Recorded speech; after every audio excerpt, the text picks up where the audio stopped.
Good evening, everybody. Happy, happy Sunday. I don't know why I keep forgetting. I feel like it's been a recent thing. Before I felt like, I could get it right off the top of my head. What day is today? It's a Sunday. I don't know. Lately it's been it's been a little tough. I don't know. Anyways, happy Sunday, guys. Hope you guys are having a great end to your weekend. Hello, hello. Hello, everybody. Hey, Boomi, it's real nice in Cancun right now. Who's all down there in Cancun? I heard Wemby and his friends had a one round trip flight. Gosh, I'm so bad at trash talk. I'm so bad at trash talk. You are seeing plenty of people in Cancun. There was an attempt. If you'd like to mark yourself present for today's stream, let's see some gosh. Ooh, that orange in the chat, orange and blue. I feel like, okay, when I was making the thumbnail, right? Wait, let me pull it up. When I was making the thumbnail, I was like, I don't want to seem like I'm too diehard for the Knicks, because that's not true. If you look at the description, I wanted to... Let me preface this entire stream, actually. Yes, we will be talking about the NBA Finals. I mean, I feel like that's striking hot material right now, right? As a content creator. Wait, where is my thumbnail? Here it is. I was like, I don't want to seem like I'm too excited that they won. They're not my team. They're not my team after all. At the same time, I have been following their, I guess not their entire season, but I have been following quite a bunch of their games really closely and getting invested in the storyline. So I am very happy for the people of New York, but not my team. But I am very happy for them. Welcome in, everybody. Hello. The scuff for the scuff god. The scuff came to my delivery of my epic trash talking. Hey, kicking it with SGA and Wemby right now. Let's see, gosh. There's this other guy that I saw with like a big baby face that was also on the Spurs, and I was like, oh, next year I'm going to, try and learn a couple more names on their team. All season for me, I was just like, Cade Cunningham, that's all. I mean, I don't know, there's also a couple of other people on the Pistons, but I feel like Cade Cunningham is just the name that I stuck to me all season. Welcome, Dan White. Hello, Ches, hello. Good evening to you guys. Let's go Knicks. Yeah, Pistons are in Cancun. It was such a disappointment too, because they were number 1 in the Eastern Conference, and then by the time the playoffs came around, it was just I remember being so deflated after the Cavs win. So that's why, during Game 4 for Spurs and Knicks, I was just like, oh man, maybe it's gonna be a similar feeling. Sorry, there's a parade going outside in my apartment. There's hella people. So many people outside. So it might be a little loud. I don't know. The mic might pick it up. Maybe it might not.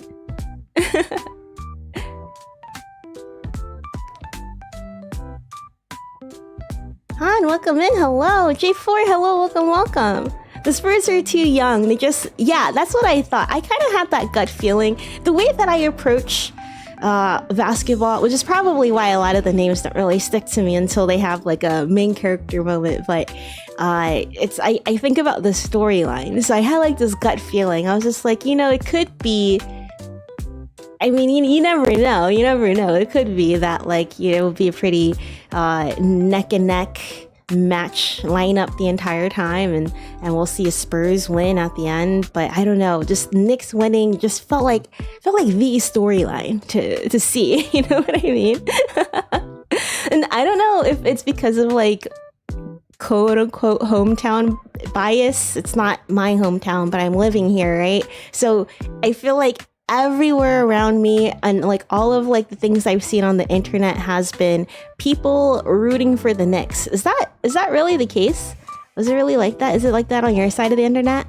Because I was thinking like, oh, I think because I'm also on like in New York City side of Twitter and like honestly Instagram, Reddit, like everything is just New York centered. So I was thinking like, oh, maybe it's bias, but I don't know. It definitely seemed like Knicks were the people's choice. But then again, he also had all of those crazy fan videos, and I feel like they were kind of souring the fanaticism around it.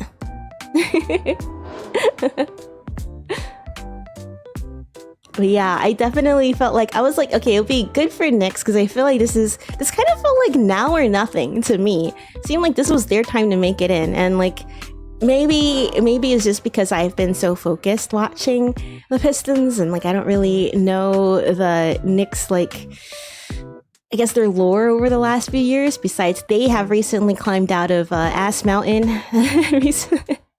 Just like the Pistons, even though the Pistons didn't quite make it so far. But they both recently climbed out of Ass Mountain. So I was just thinking like, oh, maybe they might not be able to pull it off later. Like it's got to be this time, or it might not ever happen again.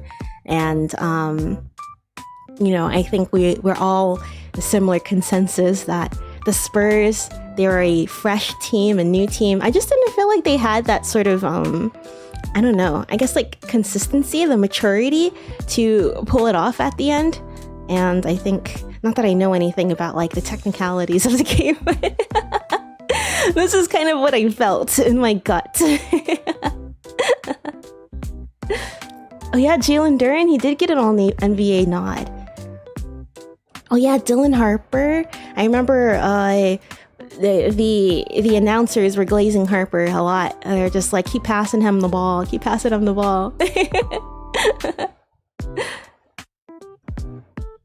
Whole town's gonna be crazy right now. It was actually insane. I wanted to show you guys some of the sounds from last night. I did mention, because we did the Minecraft stream yesterday, and I did leave early to go watch the game, but I didn't go downtown. I was scared.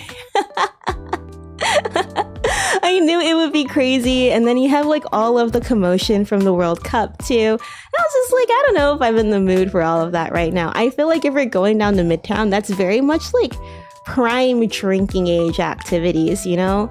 It's crowded, it's hella people. You have all the people, like a lot of the streamers I noticed went down to like downtown, like Midtown area, maybe like towards East Village too. But they were in the areas where it would be a little bit more cray-cray, and I think like drunkard behavior, drunkard positive, drunkard neutral. Maybe a few years ago, but I'm not quite a drunkard anymore. I think I'm more stoner adjacent. So that kind of environment is like pretty overwhelming for me. So I was just like, you know what? I'm gonna stay around. I didn't go venture out too far, but I did go on a walk with some friends, and we just kind of, a lot of the bars and like restaurants, like every single bar and restaurant we walked by, they're playing the game, of course, and some of them just started to spill out into the street. So there was one that was like really popular that we were just watching the game from. And I was just like, I'm just here to like record reactions. So just take me to the most populated one, and I will sit there and I will observe, and I will gain the energy from everybody's adrenaline. And then today, I think in all 5 boroughs, there's a bunch of like Puerto Rican parades going on. So it's been really sunny all day today. I also went to go watch a little bit of the Japan World Cup at, just like passing by a bar. So I stopped by, grabbed some food, and watched a little bit of that. I think they finished in a tie. It's a crazy day for sports. A crazy weekend in New York City in general. A lot of World Cup stuff, a lot of watch parties, a lot of basketball. You got the parades. The vibes are immaculate. This is like, I've been like, summer in New York City is like one of my favorite things because I love just seeing everybody outside and like, you know, there's just like a sense of camaraderie and community that I feel like is not super common, at least from what I've seen in other places, maybe like suburbs. So I enjoy seeing that. And then like, especially with after this win, you'll hear everything has been super loud and chaotic, and it's been a lot of fun. Wait, I'm also going to take a look at the chats first. Let me reply to you guys first.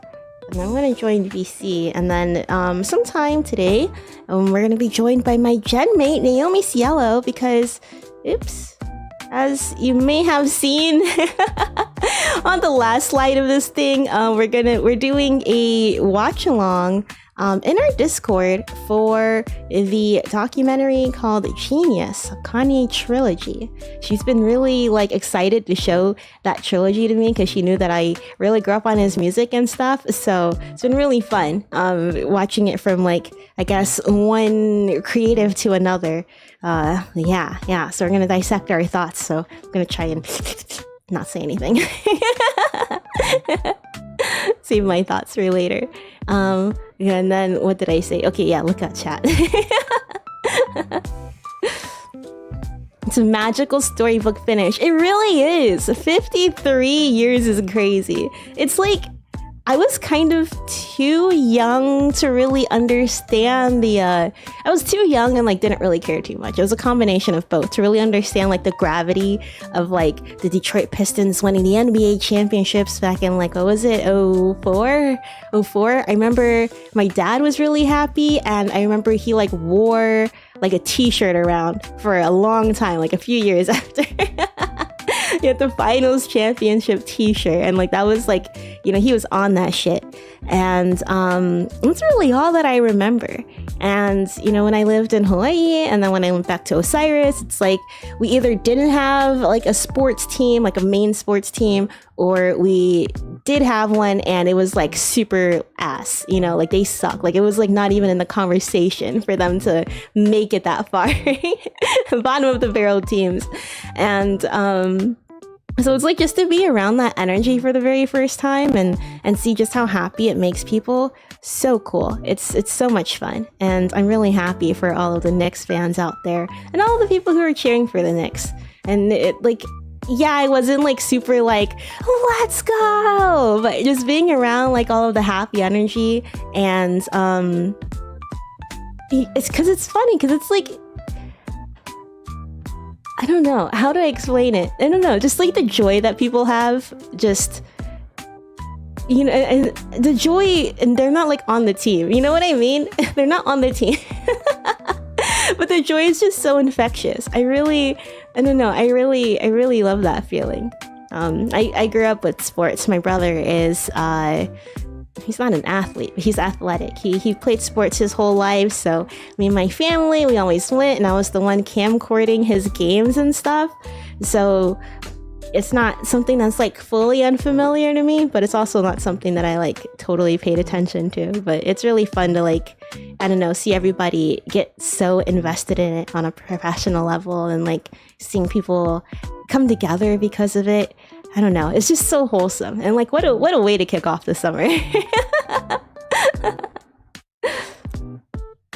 Everyone likes when a team gets a win after a drought. That's true. So it seems like the outside consensus as well was like, you know, the Spurs are still such a young team. They have opportunities in the future. this is like the time for the Knicks to win. It kind of, I don't know if underdog is the right word, because it seemed like it was pretty neck and neck, kind of a clawing their way to the finish line almost. Those fourth quarters, man, what a nail biter. What a nail biter. Even I think this is the most invested I've ever been in the finals games. Usually I would like, excitedly watch the Pistons, but I'm more of like a tune in after halftime kind of person. If the game is close, I love like the adrenaline and like the tension of it, but you don't really get too much of that in the first two quarters, for me at least. But I forgot where I was going with that. Seems like everywhere loves them right now, even on the West Coast. Really? That makes me happy.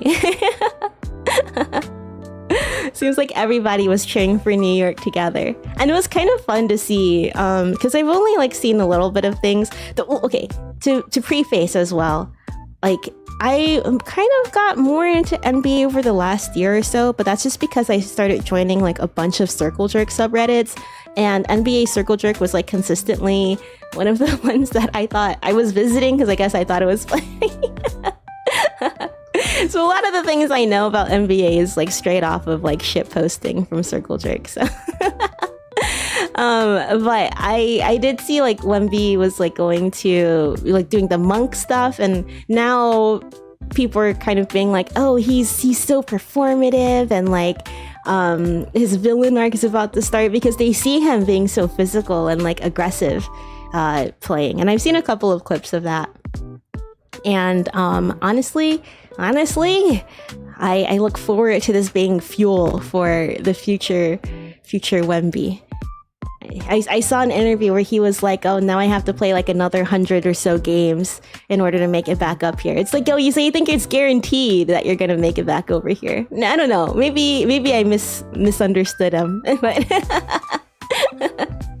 I like the self-assuredness. I think that makes for a really fun villain. And then what better villain than somebody who's like monstrously like limber like that, I was just even saying this to my friends. I was just like, it's crazy, like it's mesmerizing to watch him play, because he's like, it's like he's playing a different game just because of his height, it feels very like, oh, what's the word? I don't know, it's just unreal. It's like uncanny. I don't know. It's just so mesmerizing. It's just like he's playing a different game because he's just so tall.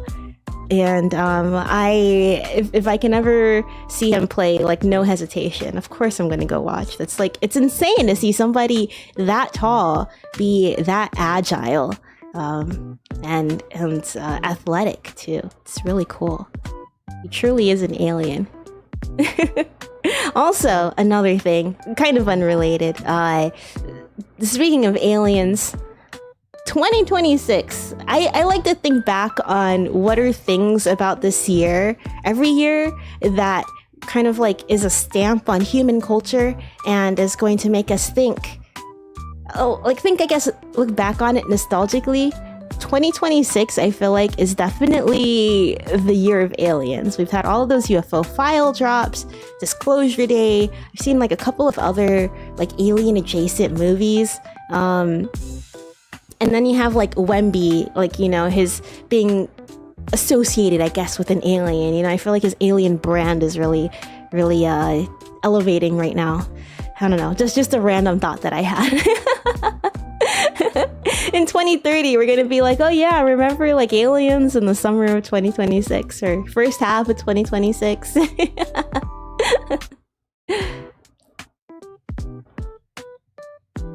Livius, welcome in. Hello. They need to trade De'Aaron Fox or bench him for Dylan Harper. He was selling this first.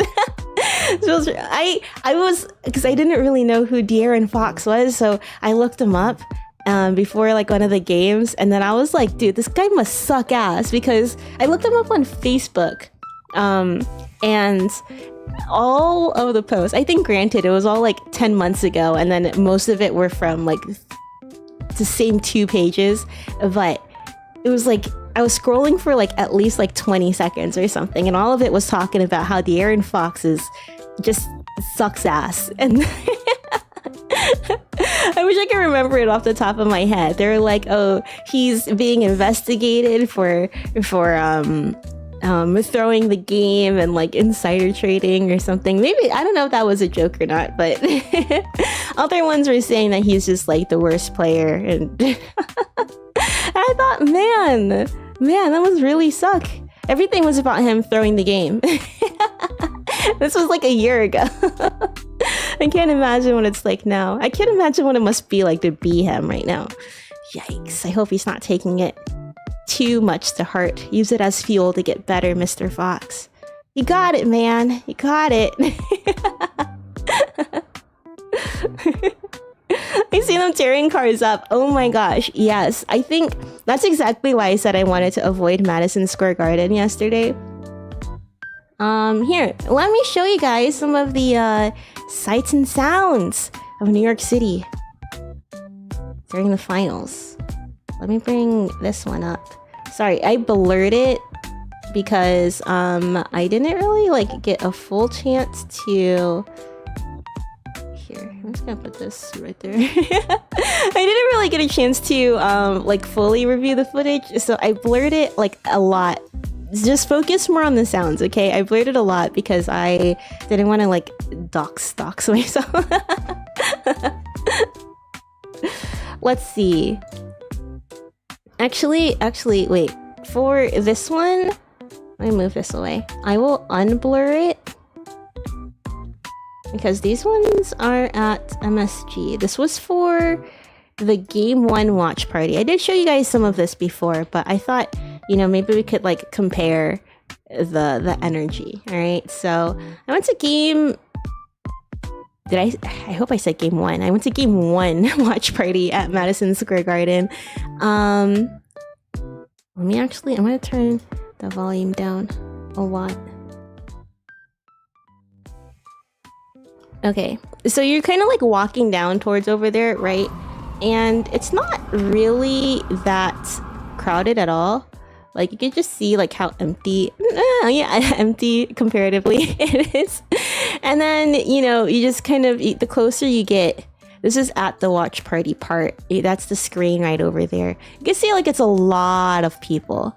And, you know, the cops are all posted up. Everybody's kind of, you know, ready for what's to come. I think this was like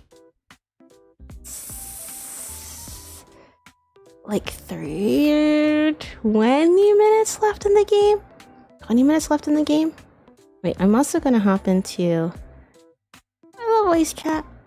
There we go. Yeah, it was like about 20 minutes left in the game, and there's still a lot of people out there watching despite not being able to see a whole lot. And let's see. Yeah, I guess they're seeing it's a lot more people.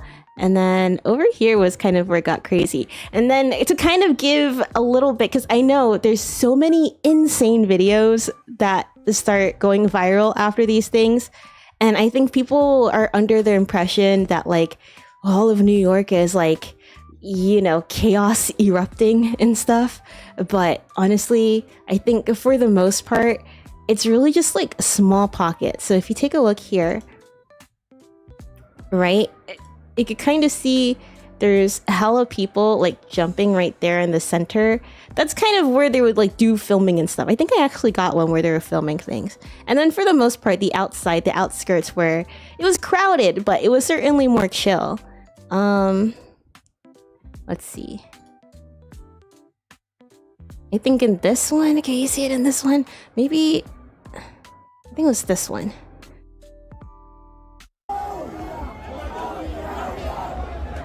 This is after game 1, by the way. Alright, so if you look over there, they got the, you can see people are like recording something over there. It's really just like that small pockets. But then you have like a bunch of small pockets that kind of like, I feel like the adrenaline and like these, keep in mind, these are like young drunk people, like prime drinking age people going out. They're attracted to this. And here's my theory, right? Like, for example, you have this guy in the beginning. Oops. You have this guy in the beginning. Let's go! Let's go! Right? That's like a call to other bros out there. So if you're like, let's go! Let's do this thing, let's go! Other bros are gonna hear that and they're gonna be like, oh my god, like I gotta go over to that. So you're just getting a bunch of let's go type of guys together. They start congregating and you just have all of this like energy snowballing into something big. And then you also have people who are just like they want to take advantage of all the chaos, and then also you got like people are intoxicated as well. This is really not a great combination. I think at this point too, people do expect a level of rowdiness. I did see where people are like breaking apart buses and stuff. I don't know who's paying for that. I guess their taxes are paying for that. I don't know. But as long as nobody gets hurt, then I think, you know, what can be done. Bro culture is something else, for real. And this is someone who's had their fair share of time watching bros. Let's see. This guy had a sign that was really cute,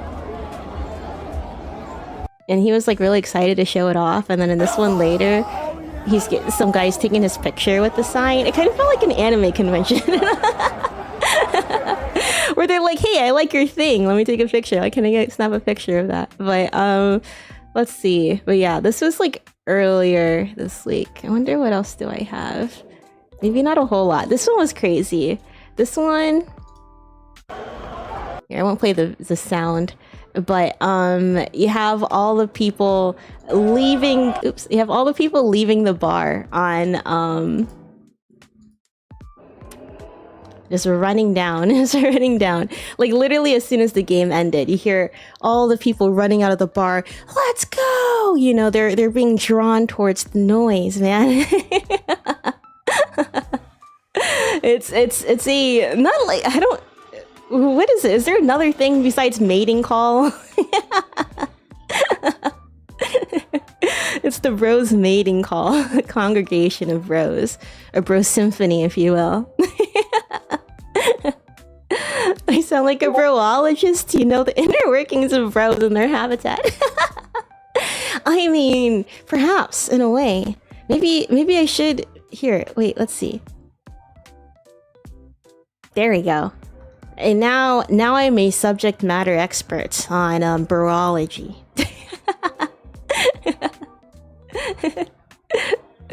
Okay, and let me blur it. This was, like I said, this was game one night, and based off of that, I was like, yeah, it's like, I don't know, it's kind of crazy. I don't know if I like quite want to go all the way down there for this. I don't know if I want to get caught up in that, especially like I think, like I said, if you are a drunk bro, you are an extrovert, you kind of like live off of that energy. I can see, if I put myself in the shoes of a bro, I can see the appeal, you know? It's like an outside darty, you know? It's the frattiest of frat things ever. Bonded by camaraderie over a shared sports team, clinching a win at the very last seconds, you know? You have all of the ups and downs in the last, like, what, 10 minutes of the game? And then you finally beat it. And you're just like, oh, let's go. It's my team. Oh, let's go. And you want to like, let's go with like other guys. And you hear some other guy in the distance, let's go. You know, and you're drunk. You're with your boys. You're like, yeah, I could see why. But I am not a drunk bro. Not a drunk bro. Maybe in another life. I want a drunk bro. I want to be a drunk bro in another life. And I want to be like, I want my dad to be a lawyer. Do you know who my dad is? Do you know who my fucking dad is? You can't do this to me. Oh my god, dude, that sounds so fun. I could wear like, I don't know, like LL Bean or something. I don't know. What do bros wear? A polo shirt? Put some mousse in my hair? In another life, that would be me. Anyways, here we go. These are the sounds. The sounds from winning the game. I will go ahead and narrate them out loud for you. What's going on here? Also, sorry, I have my Discord turned on, so if you hear... Maybe... Wait, let me actually fix that. Let me fix that for some of these. Let's see, the ones that I will hear stuff. I have it turned on so I can hear when Nate comes in. Okay. Here we go.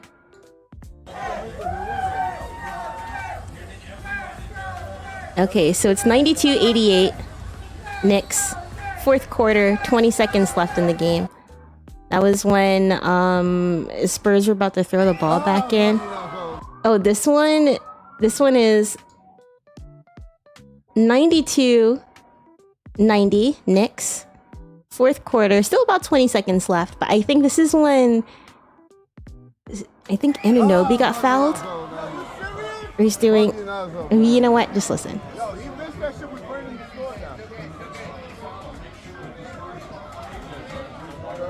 Oh wait, no, this one's not the Anunoby one. The Anunoby one was funny.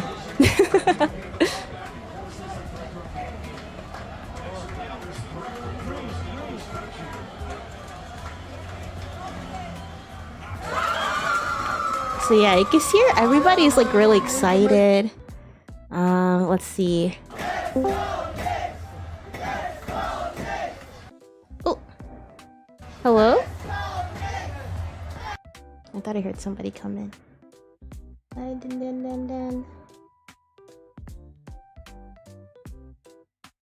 Oh, Nee is in here. Here, I'll let her get set up. Wait, let's see. This one was the shot of Timothy Chalamet. Okay, this one... Boomi! Oh, hi, Nay! Welcome in! I'm here. Welcome. I'm showing chat some videos of the Knicks winning the finals yesterday at a bar I went to. So we're going over some of that.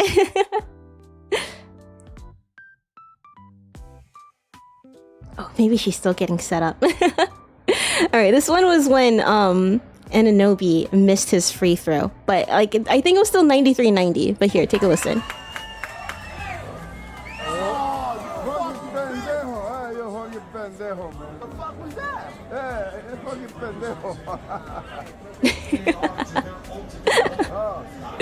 Just talking shit. Were you able to hear that okay, by the way? You can tell that there's the lost MC, the lost and damned MC is literally outside. I've been looking out my window staring at them all day. I'm just like, man, I gotta replay the lost and damned. Here, I'm gonna turn off the BGM for this one. Because this one you're gonna have to really listen hard, okay?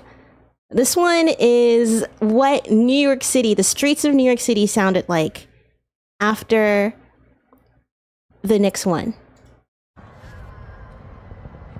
Wait, is it that one? Maybe it's this one.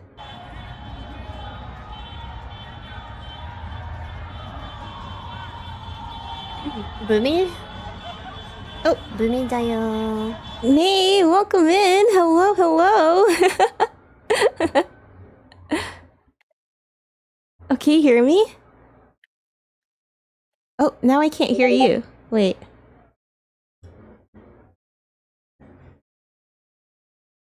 Oh wait, I'm muted. Oh, there we go. Sorry, I didn't realize I was muted. I was talking to you this whole time. Oh, okay. I was like, you must be setting up. I was like, Boomi dayo. Yeah, sorry about that. Hello. But it's okay. I can hear you now. I was like, oh man, you can't hear me. Wait, I should check. I'm talking to chat about when the Knicks won the NBA Finals yesterday. So I'm sharing some of the sights and sounds. Here, wait, let me share my screen with you, and then you can listen in on that too. Oh, yay! I'm showing them.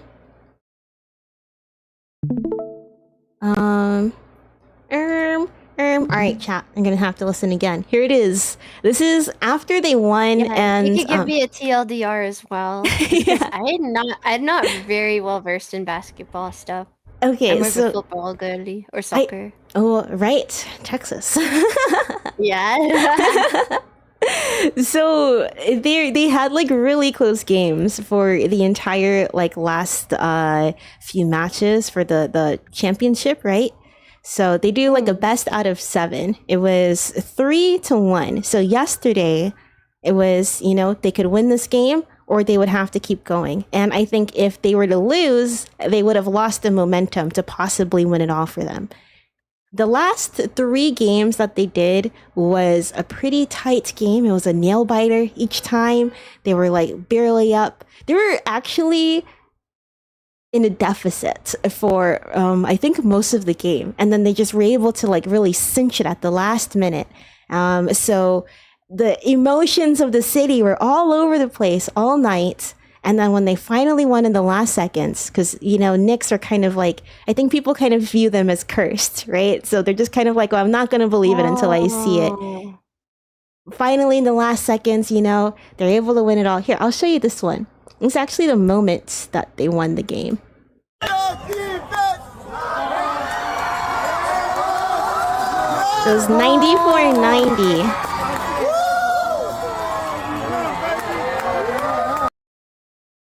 There's a little bit more.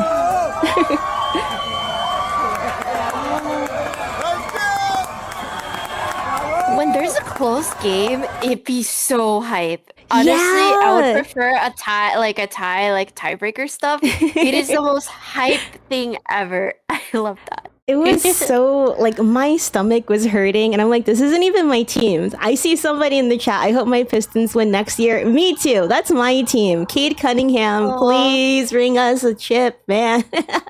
I'm stupid. Who are the Pistons? The Pistons are the Detroit team. Yeah, I've inherited such a bad team from my father, but, you know, it is what it is. Yeah. They are the Detroit basketball team. Good once upon a time. I think they're kind of getting better. For me, as someone who hasn't been following the Knicks super closely, I've been drawing like a couple of parallels between them. But chat, if you guys are more well-versed in basketball, feel free to correct me. But I kind of see them as both teams that have overcome being the butt of the joke for the last few years. And now they're kind of, you know, developing into something greater, which is really cool to see. I love to see new superstars be born. True. And then this is the sounds. I went to the park right after, and then this is what it sounded like. Just everybody cheering, honking, fireworks going off. Wow. People playing music. Yeah. It was really cool. Like literally in the moment, I was like, man, last night was a movie. But like genuinely. I remember when the Chiefs won the Super Bowl, like the first time. That's how like it was. Like people were crazy. And then the year after that, it was just crazy. And then they shut down the roads and the parades. Oh yeah, the parade's gonna be this Thursday. I'm so excited. I'm definitely gonna try and go. Oh, nice. This is my first time living somewhere where they have a championship team. Yeah. So to see like all of the, I guess, like fanfare around it has been really cool and really exciting. And yeah, because usually where I live, it's either we don't have a team or the team is just like so booty cheeks that it's like not even considered, you know? So booty cheeks. I feel that. Yeah. Well, as someone who is Texas, right? How is the vibe over there? Would you say that there's a lot of Spurs fans around where you live, or is it like is everybody more football focused? I would say there's tons of Spur fans.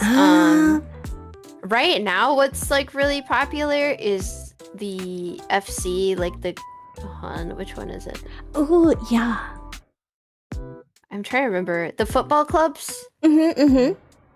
Yeah, the football clubs are like really popular right now. The Austin FC, like that one's really popular. It's like a green thingy. Even like, remember when I went to the Cowboys games? Oh yeah. Or going to like work around that area at some point. Like there would be a lot of people wearing the Austin FC stuff. So and that's like the football team or the soccer team. That's the soccer team. I feel like here, I know that we have like football clubs here, but I've never really seen people wrapping the jerseys like that.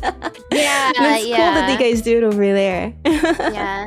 Oh, also the Rangers, because the Rangers won the World Series not too long or a couple years back. So that was like another like parade, shut down the roads. Oh, that's so closed cool. down the schools. Oh, that's so fun. Wait, they closed down the schools for that too, so the kids can go to the parade. That's so cute. What is it? Also for the I was like, I know the basketball team is really San Antonio's Spurs. Spurs. I'm sorry. No, the Spurs. Yes. Sorry. The Spurs had such a good. I really enjoyed their branding this year. I feel like, you know, with the whole Wemby thing and then calling him an alien, because, I mean, let's be honest, he kind of is a freak of nature. It's so fun. It's so cool. And I look forward to seeing his career grow. I look forward to seeing the Spurs grow, too. I'm definitely, before I just be like, oh, I'll just watch my team. But if I happen to catch a San Antonio game, I'll be a little bit more invested than before.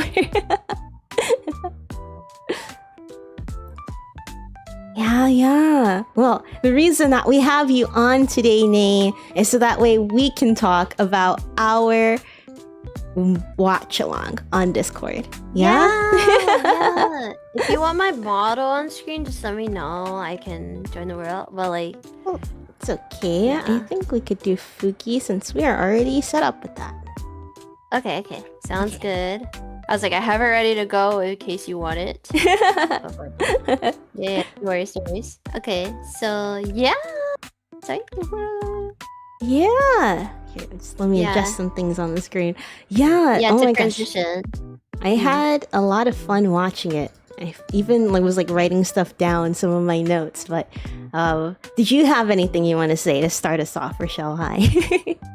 I want to ask, like, was anyone in the chat like watching it? First of all, did any of you guys come, like, or any thoughts from you guys? Because definitely, I remember I was talking about it in VC actually earlier, and the first thing, well, I don't like him.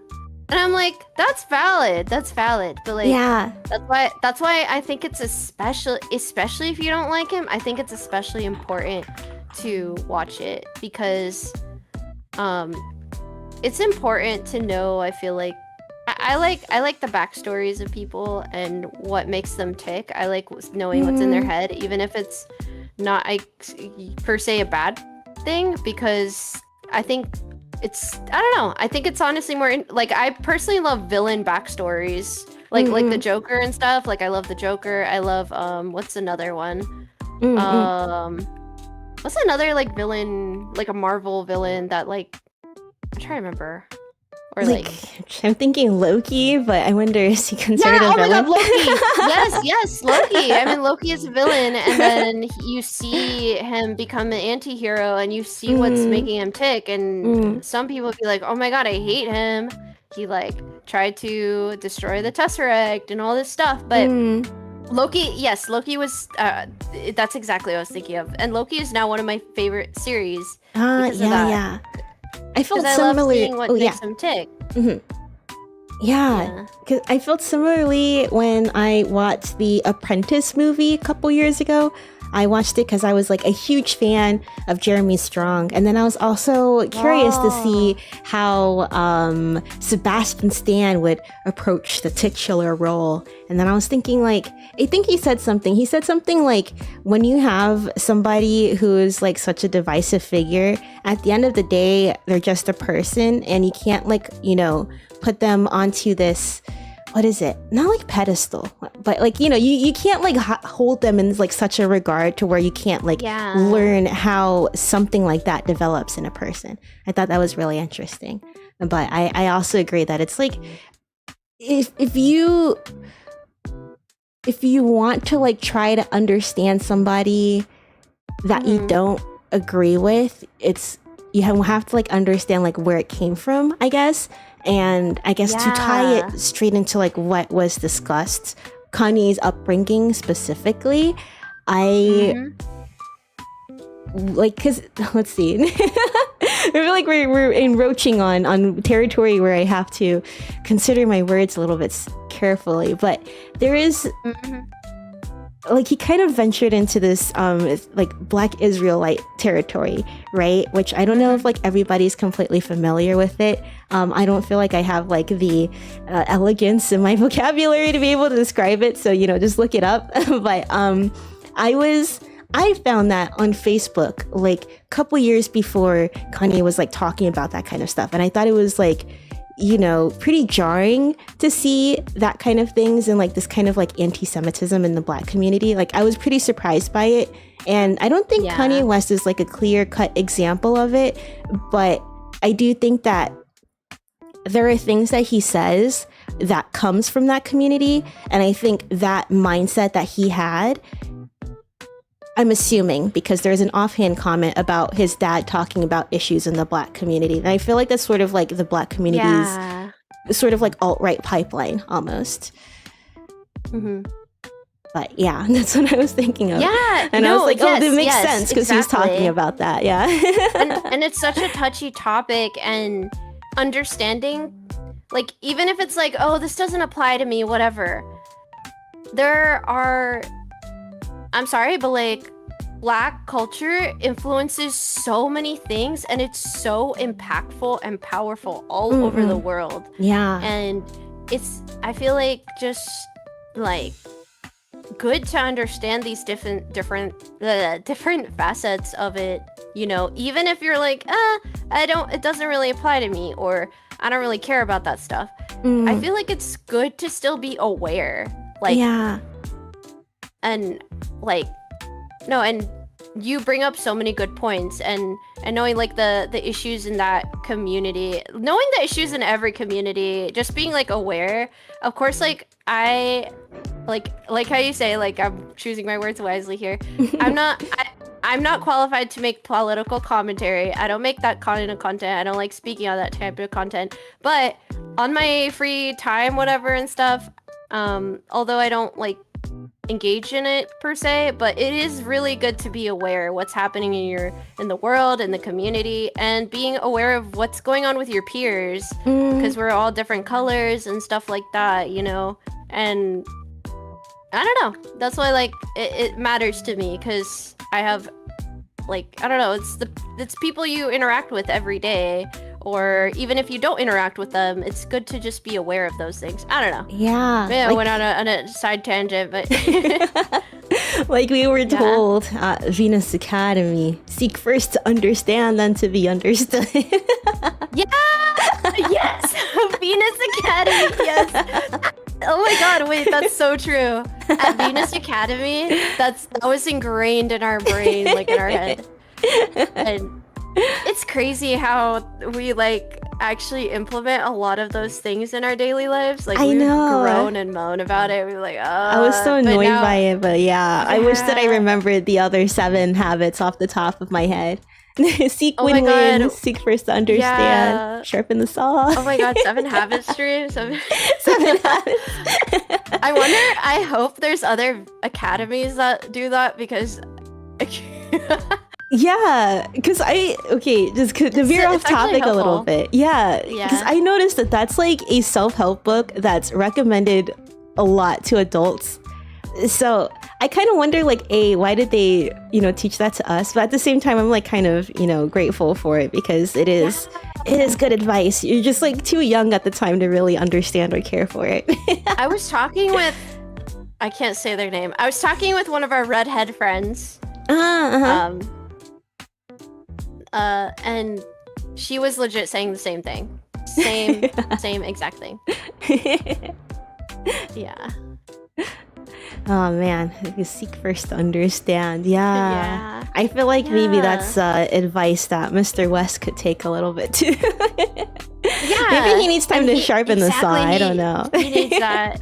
He needs that himself. And unfortunately, like, I hope maybe one day there's someone that could get through to him, but it's very dark part right now. Yeah, it's very interesting. I guess to talk about like my relationship with him is that I was introduced to his music at a very young age. I mean, my dad's always been pretty in tune with hip hop culture, and I feel like Jay-Z and like Kanye were like the guys to listen to at his age. So of course we were listening to Jay-Z all the time in the car, and then I kind of remember Kanye's album like first being introduced into the car playlist when we're driving around, and I remember we're listening Through the Wire, which I think they would cover in the next episode that we're gonna watch tomorrow of Genius.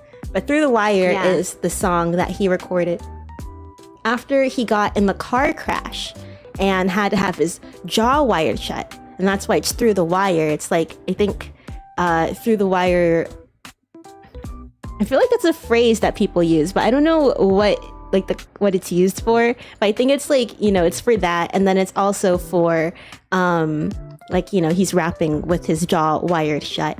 And I remember my dad just like singing his praises, being like, oh, he's so talented and he's such a talented producer. I think after that, he like put on H to the Izzo, V to the Izzy, and from Jay-Z. And then he'll be like, this is the same guy who did Through the Wire. And I don't know, I guess just like really teaching us like the legend being written before us.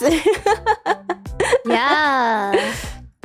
So true, real. Watching the whole documentary was like super nostalgic, because I feel like I've been, you know, listening to Kanye's music since day one, in and out, you know, following his career.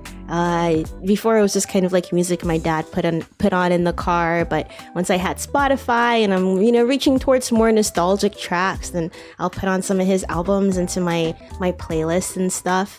And yeah, I mean, I can't say that I listen to him a whole lot anymore, but if he is like doing something, then I will kind of like peek in and be like, well, is it better? I feel like he's fallen off a little bit, but I think that's just because I have such like diehard nostalgia. I mean, I don't know. Then again, if I can be truthful here, I do think that his effort into his craft has decreased in some senses, especially his lyricism. Maybe it's just because I've been like listening to his first few albums like on repeat for a long time, but I feel like he had something so much more substantial to say back then. Really talking about issues in his community and things on his mind, and like his relationship with his religion, and just to like, I don't know, it seems like now he's just kind of like pushing things out for the sake of it or something. I don't know. Yeah, just to put, I feel that like I don't know, I am listening, or I've listened to the new, have you listened to the new album? I've listened to some, but I think like the production sounds really fun. Like I really like how he samples things, but there hasn't really been anything since Kid C's Ghost that has really like stuck to me when I listen to them. Oh, I love Kid C's Ghost. Yeah, so much. Yeah, it's such a fun album. So much. I put my hand on the stove to see if I still bleed. Yeah. I really am. I like Kid Cudi stuff as well too. Yeah. He's man, they're all I like their music, you know. Yeah. For Kanye, what brought you into his music? I know I listened to him when I was like younger, like a lot. And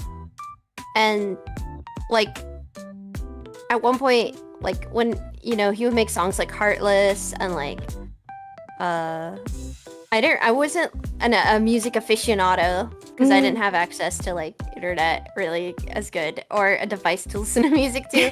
But like a lot of his music kind of like spoke to me, and I really liked it. And it was also catchy, and just the like hooks and the samples and stuff he uses are just really addicting. So I found myself listening to like just a lot of his songs, and the little songs that I could go on LimeWire and download to, like I would, you know, and then later on, I think I like had a period of time where I didn't really listen to him. But later on, I like getting into VR chat. I started learning a lot about music again through VR chat and like interacting with the people on there, because there's a big, I would say, music community with like the DJ community and just people are sharing fashion and stuff. I know like I've literally heard people like VR chat fashion inspires them, or in my case like VR chat music almost. Like it's like that's basically kind of where I fell back into it again, with like a lot of people that I know that like just like listen to like music, like his kind of music or different kind of music that I wasn't typically listening to. Yeah. Well, that's interesting. So you have like all of these subcultures that, you know, are growing alongside, I guess, the IRL version. They also have like the VR chat subculture for like music and fashion. Yes, there's a big subculture there, and it's really interesting. It's kind of insane. So yeah, that's so cool. I didn't know that was a thing. I mean, I guess it makes sense. I assume that would be like, you know, similar to like, I guess, how forums would share culture. But I guess since VR feels a little bit more involved rather than passive, you kind of have, in a way, it's like its own subculture developing versus like, I don't know if like if you would say there's a r/fashion subreddit. I think it's like more of a subsect of IRL fashion. But a VR chat fashion forward community seems like it's its own thing that's developing like its own style. Yeah. Oh yeah. 100%. And like I feel like artists like Kanye and stuff, they inspire those things even to this day. And I don't know, I feel like even though I may not agree with like everything he says, I still put like you got to still hand it to him. He has a lot of he's accomplished a lot, and he's done a lot. Yeah, I definitely, as someone who like grew up with his music and it's been and has met him, I joke every time he does something, every time he's in the news, I'm like, dude, that picture I got with Kanye, it's losing stock every time this guy opens his mouth. That used to be my go-to fun fact, and now it can't be a fun fact anymore. Yeah, exactly. To talk about my experience a little bit, when I met him was at the airport. We had a little tip my mom did through a friend, and to be honest, I don't think there's supposed to be anybody there, but you know, it was me, my mom, and my brother. You know, we're just I think I was like, I had to be like 7th grade max. So I think my brother was like in 5th grade or something. So we're all really young. And I think because we were young kids, he took the time to chat with us and to sign our things. We were just waiting for him. And at like right before TSA, he came up to us. He had this big chain. Wait, I think I can show the picture. Let me just send that to myself. But he had this big chain on. It was a chain of Jesus. And I remember just looking at it. I was like, damn, I never seen like so much ice in my life. Here, I'll share it into here. But you know, the impression that I got of him, and especially because I think this is like, of course I knew who Kanye West was, but I wasn't like huge. I wasn't like, you know, listening, like this was like deep into my Vocaloid phase, so I wasn't like listening to his music on my free time, but I knew that it was a big deal to like meet him, and I was like, yeah, I should go, because my mom said we should. Here, and let me just put this picture in here. All right, chat, there he is. There is Mr. West. I am to the, I guess my right, no, his right, our left, and my brother's on the other side, actually wearing a Pistons jersey, I'm sure. But, where are you putting the picture? On the stream. Oh, okay. But it's cropped. Same with the... Oh, yeah, I see. Yeah. But yeah, he, like, the impression that I got of him, because I didn't really know much about, like, his outward persona outside of, like, the music, was he seemed really, like, shy and introverted. Maybe he just wasn't happy to see us there. But he seemed really, like, shy and introverted, and he was just like, I don't know, he just was like, oh, you guys want a picture? And then he could tell that we were starstruck. My brother had the graduation album in his hands, and he noticed that, and he was like, you want me to sign that for you? And then, he signed it, and then he went about his day. It was a really, I don't know, it could have been more than like 5 minutes. Considering like what your brother's doing right now, that's really cool. Yeah, I was actually thinking, so chat, my brother does music professionally, so I was thinking, like, as we were watching that, like, I was feeling like a lot of parallels. I mean, I don't think my brother is like quite at that like stage where he's networking with people like that, but just he's like starting to get there. Saying. I mean, yeah. Networking. Maybe it's because all the people that we see Kanye hanging out with is like, in hindsight, they've all become really successful. So maybe that's where my mental disconnect is. But I did notice Kanye was like talking about Sway. That's why I was like, Sway as in Sway in the Morning Sway, because my brother was also on that radio station like a couple months ago. Yes. So I was like, wait, could this possible? Well, not this exact path. Maybe this exact path is not in the future for my brother. But just like seeing him work really hard in music and just being like surrounded, like in this environment. I don't know. I was just like, man, it'd be really cool to see them continue to be successful in this sense. Yeah. No, I'm so proud of your little bro. He. Like, I remember he was just a little Nino, and seeing him like pursue something like that, it makes me so happy. Yeah, and the fact really that he's really good. Yeah, I was like, oh wow. And then I'm like, dang, he got signed on. Like, I was like, ooh, he's like, he's really close to like, he's making it. I know, yeah. So he's really incredible. Really inspiring. He's like, just hearing the stories that he says, I'm just like, wow, that sounds really cool. They had like an album release party, and just to see like so many people there, I was like, wow, that's insane. Or your brother? Yeah. Oh, that's awesome. And it's the people that he's met, and people he's rubbed shoulders with and stuff. I don't know. It's just really, really cool to see him blossom and like, pursue something creative too. Because I know our family has always been super creative. I remember when we were in daycare, him and we made up a song together. So this kind of feels like full circle for him. Oh my God. Music is such a huge part of like, I feel like you. And you can't escape it, especially you. You cannot escape it, even if you tried. Yeah, I wouldn't consider myself musically inclined, but I would say that I got good music taste from my family, so I'll say that much. I don't know. I was actually really shocked hearing you on the song that we're gonna do.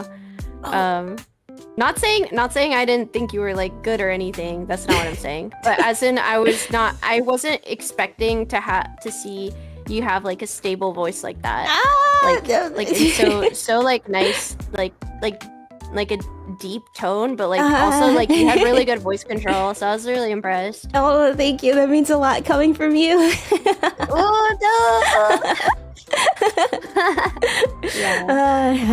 I feel like, I don't know, I feel like I still got training wheels on, but I hope that I can take them off one day and then kind of understand how to use my instrument a little bit better, because your improvement has been insane. I was so not confident and stuff, and I've gotten like, you can tell with like a voice, like the confidence and stuff, and if it weren't for like, I don't know, I think, I'm trying to remember, like, I think Xander was one of the first people to like help me get started on like even attempting or thinking about a cover. Yeah, and he was like really supportive of it. So I always am thankful for Xander for that. Like it's like people along the way, and of course, like I didn't follow through with it because again, I was really not confident with my voice.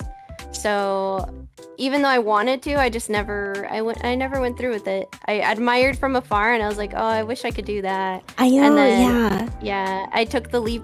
And it seems like confidence is like half the battle when it comes to singing, because when you're confident in like what you're singing and like how you can control the voice, and you're able to get like so much more out of it. So I guess truly practice makes perfect in this case. real like it reminds me of like orchestra all over again, and like I miss those days.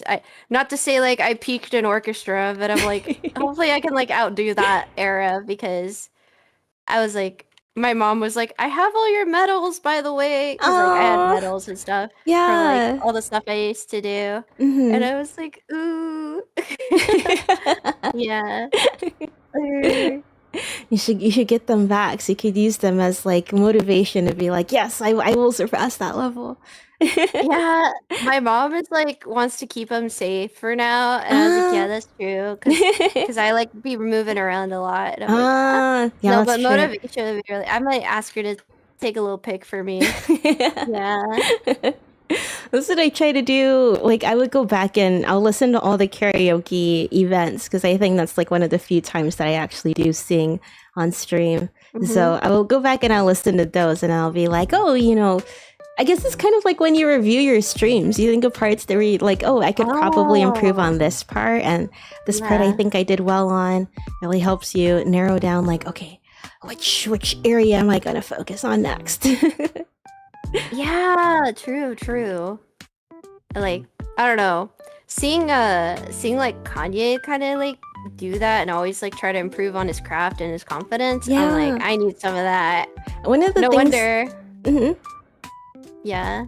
One of the things that really stuck out to me in that episode was how supportive his mom was, and how she said, you have to be a star to be a star. Like, she wasn't like, she knew that he was like arrogant and confident, right? And she said he was like that since the day he was born, but she never tried to dim down that light in him.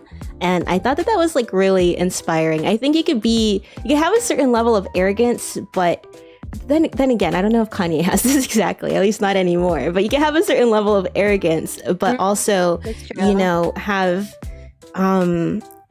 and still like maintain a likability to a degree, I think. And I really like that his mom didn't try to dim his light, because that is who he is. And I feel like if she were to be like, oh, you got to be more humble and stuff, maybe it could have done a little bit of good. But I also think that you probably would have squandered his own self-confidence a lot too. She like really believed in his craft, and I thought it was so nice to see from a parent. And it kind of also reminded me that I feel like nowadays there's people always talk about Gen Z and their fear of being cringe, because every moment is like always recorded by somebody or something. You're always being judged. True. There's sort of this fear of showing an earnest effort of something. You can't be try hard. You want to be nonchalant. And you also see that people don't like, you know, people don't like to see like a try-hard attitude. People don't like to see like, you know, I guess Timothy Chalamet as an example, how last year he talked about wanting to have that Oscar speech and like wanting to like really, last year he talked about wanting to win an Oscar really bad, and like really wanting to hone his craft and stuff, really treating acting like a sport is what people would say. And he got a lot of flack for that. But that all reminded me of like Kanye being like, what was it? He said that when he was going on the train or something, or like he didn't have any money and he was already practicing his Grammy speech or something like that. Yeah, like, yeah. He's like, I'm practicing my Grammy speech right now or something. Yeah. And to just have that like certainty in your craft and in what you do and in who you are. Yeah, like that. I find that like you don't really see that being celebrated today. So I really did appreciate Donda saying you have to be a star to be a star. Like you need to have that quality if you want to really elevate yourself and like succeed on the big stage. Yeah. No, effort isn't so cool, real, so unfortunately. real. Yeah, effort is no longer cool, as J4 has said. It's so sad.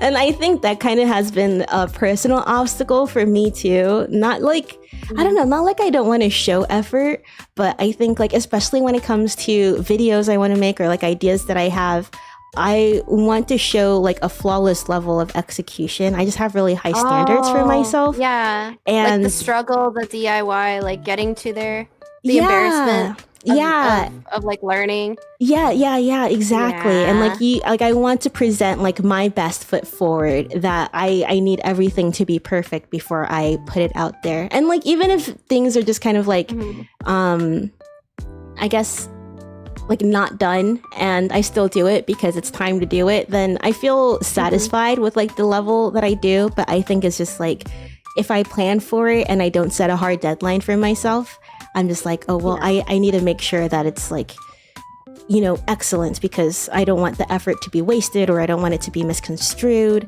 or something. And This obstacle that you're like wanting to overcome, this is reminding me a lot about how I felt about ASMR. Exactly. I really, and I kind of do feel I'm getting over it more now. Thankfully, I'm not gonna lie. So I get comments on YouTube, and those have been honestly the most validating thing ever. Not saying like Nahomies aren't. I wouldn't have been able to get through the first year if Nahomies weren't supportive. Even though, you know, some of them have literally told me, hey, I'm not an ASMR watcher, but I still support you on this. So like that really like helped a lot. And I don't know, like seeing now, it's like I've been getting like comments like, holy algorithm pull. I know, I've seen those. And I'm like, like wow. Or hidden gem, and I'm like, I've gotten red in the face like thinking about them, and I'm like, like wait, I'm doing good, like as in like to like an average like Joe just stumbling upon. That's where I'm like, okay, yeah, exactly, because it's pushing it out to the right audience now, and I'm like, okay, the audience that it's pushing it out to, they like it, so I wouldn't have been able to get there if I wasn't persistent. And I look back, you can't even find my old ASMRs, my very first ones, because it's so, like, I didn't want to save them. I was so embarrassed of them and so cringe.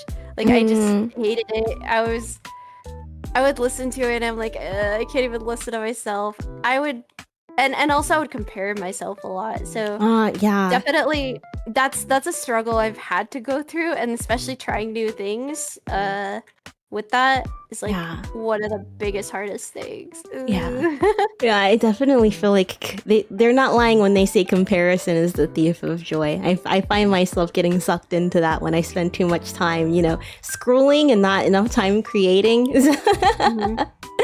Yeah, but also like that has helped me, I guess, work harder, because I'm like, especially if another creator shares that they weren't like it's that relatability, like, oh yeah, I didn't start out like this, and I'm like, oh, okay, cool, because some people they just, I have seen it, they do start out like pretty good at first, so I'm like, I'm not like that. It takes me a long time to learn things and do things, and I mean, and because our society or generation is like kind of nonchalant, that's why I love like indulging in these documentaries, or watching this, like watching Love Live, like Love Live School Idol Festival, seeing them go through the challenges, the hurdles.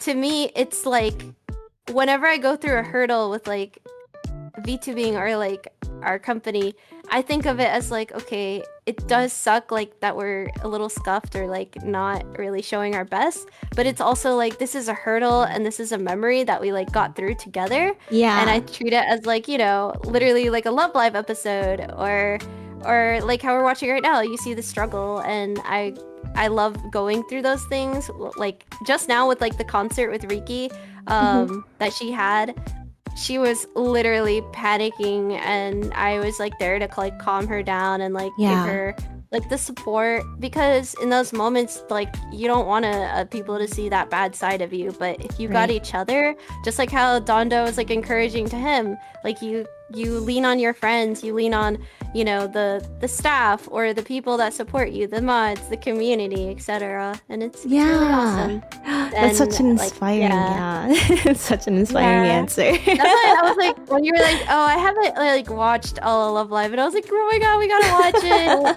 Because that was honestly one of my motivations for VTubing, like Love Live and like idol style animes like that, because it shows you the struggle. I think you would, if you haven't seen the Idol Master, I think you would like that one, because that one was the one that's one I want to watch. That like I got inspired by, because I enjoyed seeing them.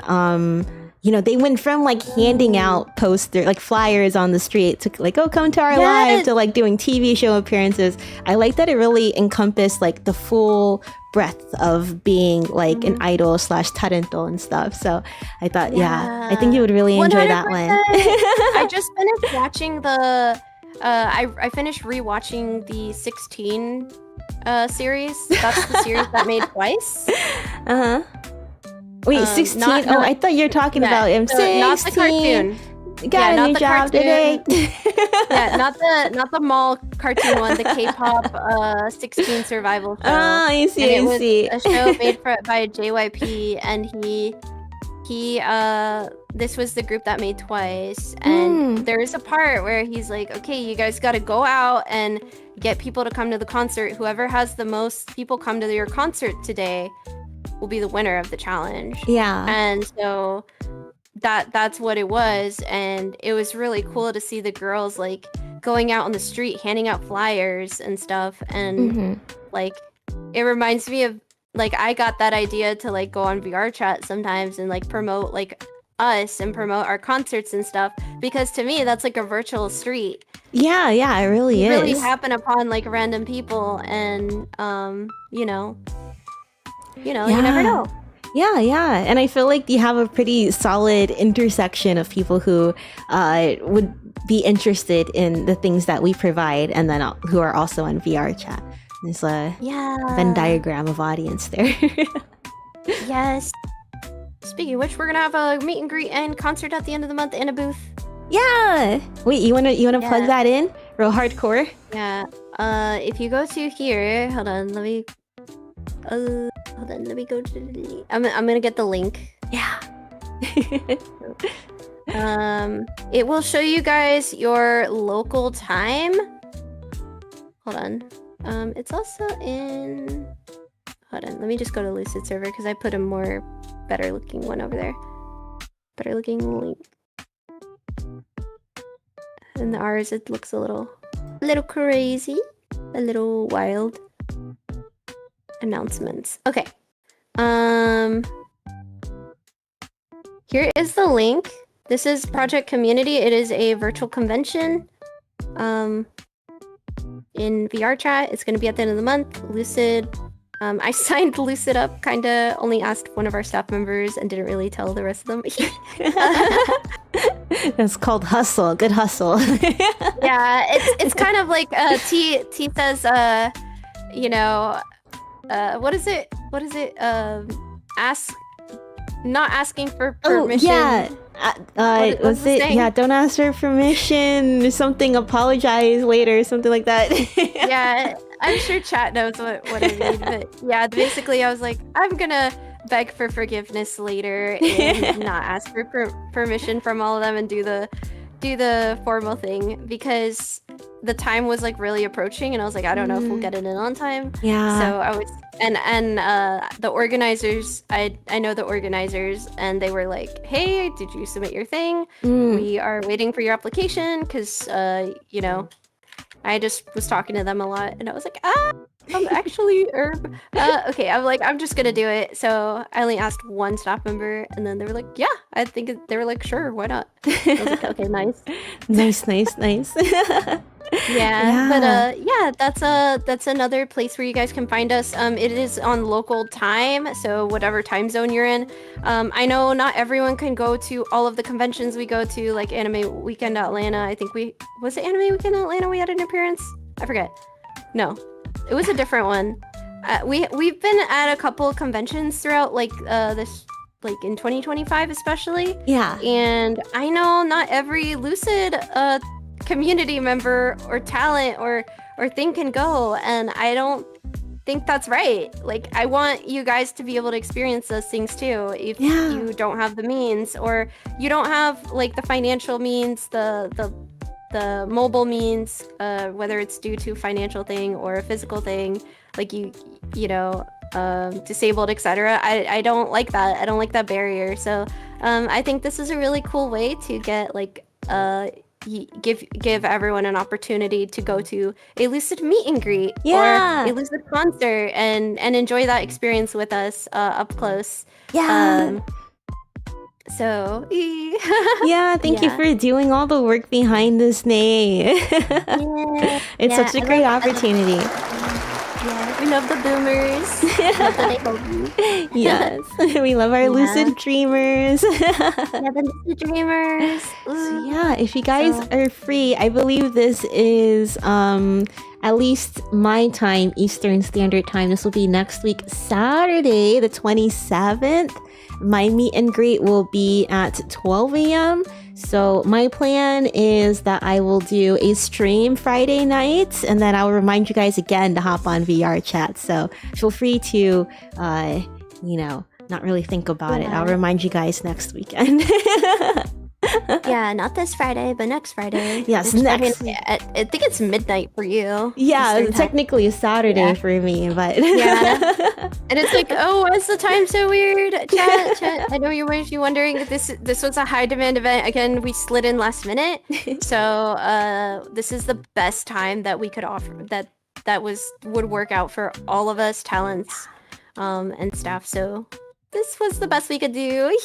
Yeah. So definitely a night owl event. So, but yeah, just wanted to plug that because seeing like Kanye, he would literally put himself out there in front of labels, in front of anything he could, in front of those interviews at MTV, you know, like you heard it here first. And I'm like, that's what I want to do for Lucid. That's what I want to do for Venus and for myself. But also like just like, I think it's awesome. As much, like I love doing things myself, but I'm even more happier if I can do it with like you guys and like you, Boomi. I can't imagine like sometimes doing this without. Of course, like, you know, at the end of the day, we have our own paths and everything. But like when we were little idol dreamers, like I just was really bummed out when like you didn't make when you were in the group. And I just was like, no, I envisioned this with Boomi. This it can't be this way. Like, this is not how it was supposed to go. My video was literally like, I don't know, like maybe 15 frames per second. Yeah. But I appreciate that you felt so hard for me back then. Oh my gosh. You meant a lot to me. I mean, you still do. What am I saying? I know.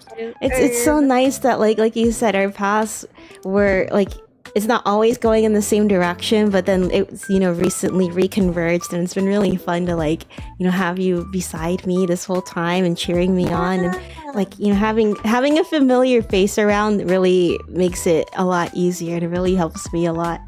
Especially like, you know, Lucid / 4V has gone through so many changes, and like I'm really like introverted and shy, so you know, knowing that when we get new people in the server, I can kind of like tag along behind you because you're so great at making new friends.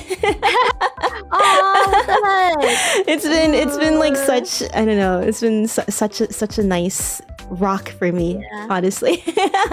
Yeah. Oh, thanks. Ooh. I remember. I'm not saying like I'm like a introverted extrovert sometimes. When I'm around a bunch of extroverts, especially around content creator parties, I shut down. I'm like, this is really nerve-wracking. I feel that. Yeah, I'm like, give me some drinks and then I'll become a social butterfly. I know. I was like around you. I'm suddenly like, okay, I got this. Like I don't know. I feel so confident around you. So you also give me confidence. Especially that very first off, Kai. I don't think I would have been able to talk to people the way I did if it were for you. Like, oh my I was just gosh. like, okay, Boomy's there. I was like, you were so natural with it. Oh, it was because I had 1 year experience over you off Kai because I went to the one with Viv, and I think it was just me, Viv, and Luke that went, and then like a couple of like volunteers for our booth. Oh, and then Manager Kun. Was Manager Kun there? I think he was. Yeah, he was. And then I remember being like, I wish May was here. I'm so nervous. I gotta talk to all these people. I was so mad that I wasn't there.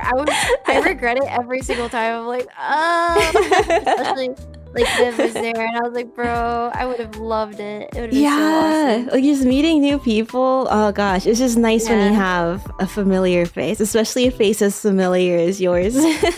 Aww. Yeah. And that's why, like, somebody was asking me in the VC earlier, they were like, why was his friend filming? And I was like, because his friend really believed in him and like wanted to document that. And I was like, I know I was a little extra weird. I would take pictures of our friends like, all the time without them even looking, and I definitely am weird like that, but like not just you know, it's me too. Remember we made so many like memes and shit posts on Facebook. Okay, yeah, that's true. Okay, you're not alone in this. Yeah, I was not alone. Thank the weird. But yeah, the fact that he had like his best friend there documenting the whole thing, the whole journey. And I think like another thing to kind of veer off the topic just a little bit, but to have somebody that knows you so intimately being the one to film and like this journey for you, because they would know what is like important to film and like what, I don't know. I just think that like his best friend being the one behind the camera offers like a pretty interesting lens and perspective. And I'm really curious to see how that would develop over the next 3 episodes. One of the things I was thinking about was like, I wonder just how far into, I guess, Kanye's like modern history, to put things lightly, would it go into, and just I don't know, curious about like how his circle around him responds to that as well. And that's what I'm looking forward to in future episodes. Oh yeah, 100%. You're gonna see that, and it's really interesting how, I mean, spoiler I guess, but you're gonna see how, just like us, like, you know, sometimes you drift apart for a bit and then you reunite later on, and it's like but then you do, you know, you might disappear again and then reunite. I don't know. Like it's really cool how the universe kind of does that, and I feel like the universe did that for us, and I'm like, this is a sign. You can't, I'm sorry, I am superstitious, but like you can't deny, like I strongly believe the people you meet along your life, your journey is for a reason. Always. Even if it's a bad reason or a good thing, like the things you go through is for a reason always. Like or something leads to the next thing, and that's really cool. So yeah. Everything is for a reason. The what do they call it? The red string theory? Or is it the invisible string theory? Yeah.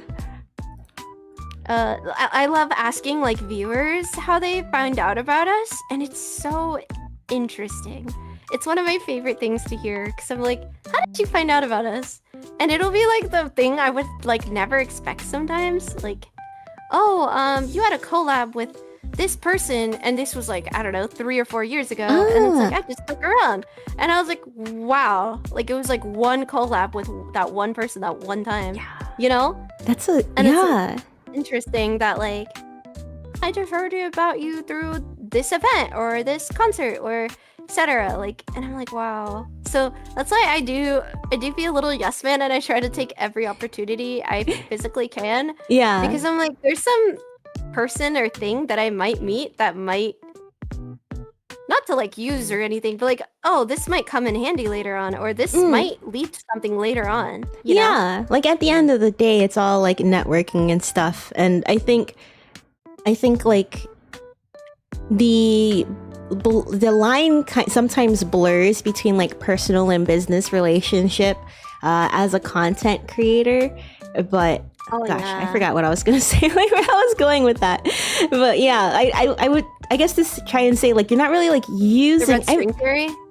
It's, I think, like more along like using somebody. Is it really? Oh, yeah.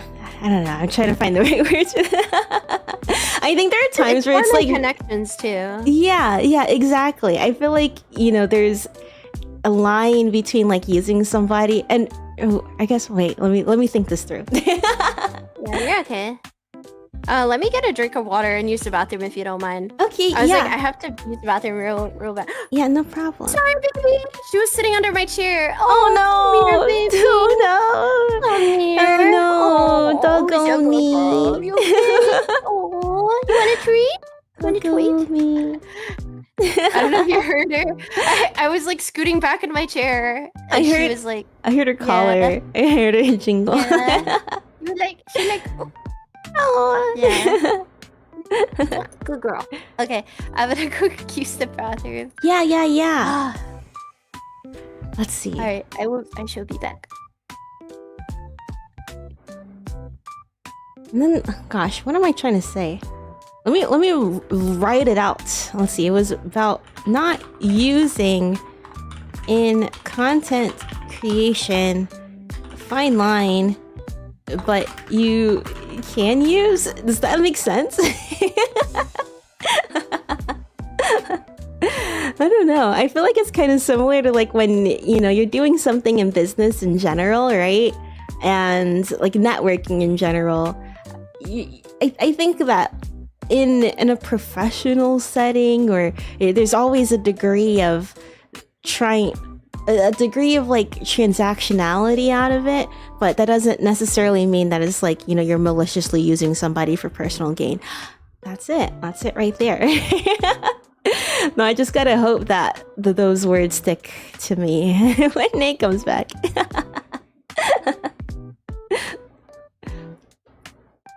And the topic jump had me thinking Luke had someone filming them at Hawkeye. Imagine. I mean, honestly, if he was like that, mad respect. He's like, this is going to be the birth of a great VTuber agency, and we better document every stage of it right now. I think in an industry as volatile as this one, I would definitely be like my brows would be raised a bit, but I would have to admire that self-assuredness. And at the end of the day, I mean, we're still here, right? Everyone uses everyone to some extent. I guess what matters is if someone is only using someone for what the person can offer, rather than making a real connection and taking care of your people. Exactly. I feel like at the base of every relationship, right? It's, you know, you're either with someone because they make you feel good, or you're hanging out with someone because, you know, maybe they got clout. I don't know, but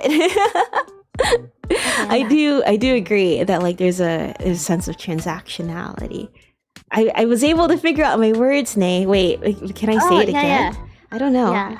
I was gonna say when it's like a relationships between content creators, I think at the base level, there's always a degree of transactionality of it, but as long as it's not like malicious or something or nefarious, you know, you're doing it out of like pure selfishness.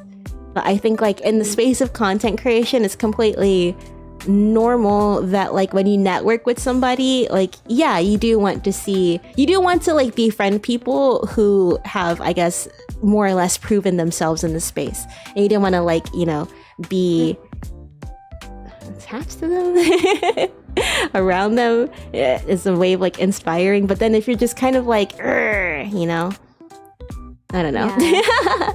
No, that makes sense completely, and that's real. So real.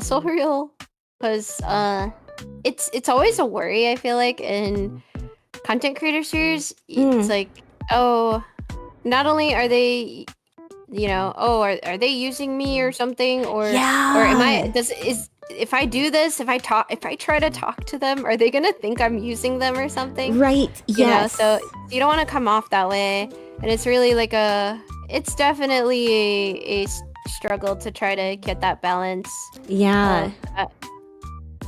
I was just thinking about this earlier today when I went to go to Tokyo and I was hanging out with like those like Twitch streamers and like TikTokers and stuff. Yeah. And one of the things, well, because I didn't really realize like just how popular their videos were. Like I knew they had a lot of followers, but I didn't think it was like get recognized on the street kind of like popular. But I wanted to be mindful of that as well.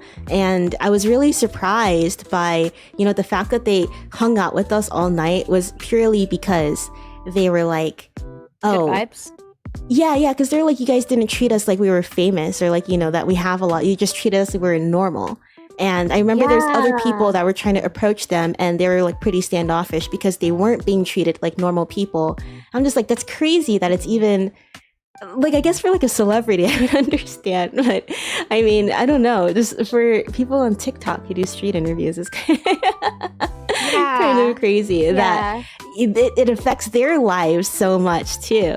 You know, just I guess people are very transparent in their intentions. It seems like I only want to like hang out with you and get to know you or like flirt with you because you got clout. Whereas with them, they're just like, no, we'll keep hanging out with you guys because you're cool and you guys don't treat us like we have a huge platform. Yeah, it's hard sometimes too if you're like maybe a little starstruck. Yeah. Or something. I was certainly a little starstruck when I saw Mizkif just because I see his face everywhere. Yeah, that's crazy. That's crazy. I definitely... Should I say my... Yeah, if you want to. So like, yeah, like I saw Ice Poseidon and I was like, which is kind of crazy because Mizkif used to be Ice Poseidon's cameraman. And I was like, wow, that's crazy. But I didn't say anything to him per se, but it was really like, whoa. Yeah. I feel like is huge on the internet. Right? I didn't want to be weird though. He's just enjoying his day with, I don't know, you know, whatever he was doing. Yeah. I think like the my tactic that I learned was just you know, introduce yourself, be polite, but let them do the approaching, and that seemed to work. They Yeah. I definitely didn't approach the also, that's true because you saw them at a restaurant, and so it's a little different context. I saw them like a mile away because I was like, I recognize that nose. I was like, I recognize that nose. Like that's decided. I was like, holy shit. And coincidentally, I was actually with Riki when this happened. Really? And she's like, who? And I'm like, I don't think she like maybe knew of him, but like not like that. Like, I was like, bro, that's Ice Poseidon. Because I've known about him since his RuneScape days. Oh. This is like over 10. Not 10 years ago, like 7 years ago or something. So yeah. Even my niece knows about him. My niece is older than me, but you could have been like, hey, you know, I'm an OG watcher. I was really nervous to say. Look, guys, I've never ever talked about this, but I don't watch him anymore. I just wanted to let you guys know. But yeah, I used to be like kind of in there. And is his community like chuddy? His community is one of the most toxic communities ever. Damn. But Is that bad? Oh no, I don't mean to like talk bad about another creator. I don't not like that. I love like that, guys. But like it's they just, have a reputation. Seems they have like a reputation. I feel like I've heard this before too. Yeah. Yeah, they just have a reputation. Oh god, I didn't mean. I'm usually very neutral, but like, they just have the rep, and it's just it is what it is. And, like, I remember like people would be very unfortunately malicious in like their servers and stuff, and like I was like, of course this, like I didn't really have a lot of friends, especially online, and like IRL where I had gone and I was very lonely, so what I did is I would watch Twitch streamers and YouTubers and stuff, and I would hang out in their communities, and that was one of the communities I used to hang out in. And like and there would be trolls in there, and I would they would try to troll you because like one, you're a female, and two, so like there was this girl and she was streaming and she was trying to prank me. And I thought she was trying to be my friend. Oh, so no. I started like talking to her like legitly. Yeah. And she was actually live streaming. She was live streaming, and she just got in a VC with me, and she just started like trolling me, and I didn't know. And I was being it was just like really like disheartening. Like that's not like the only story, but like it was just like it was crazy because like I like watched her a little bit after that, and it was like a little crazy.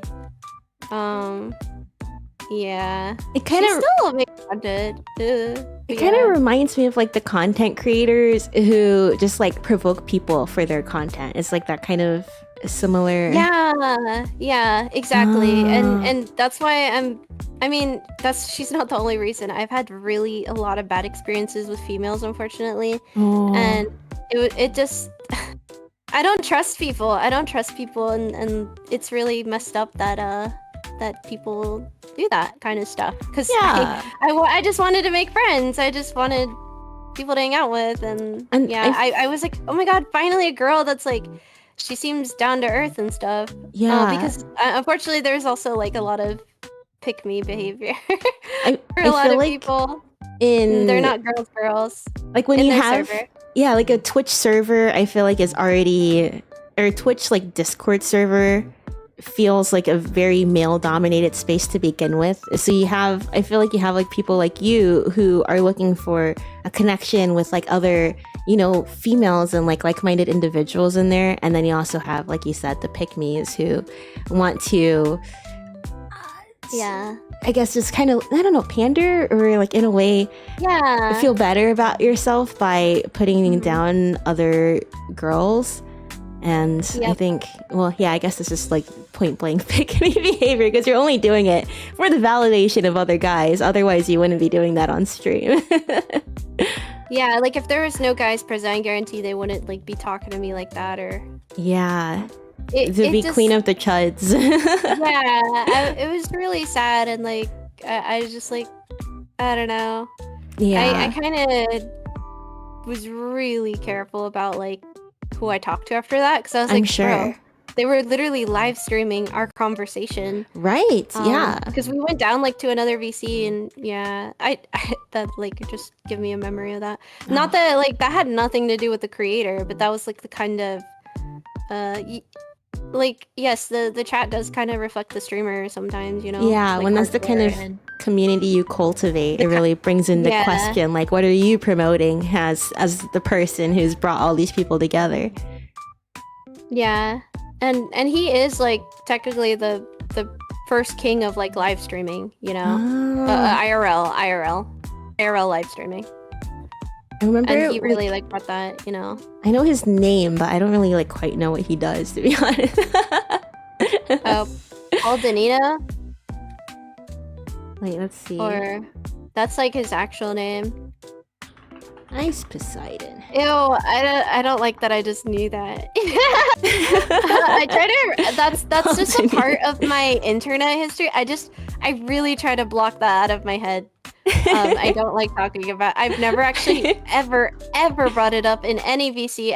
I've never even told you. I think. Oh no, I told you. Never mind. I told you.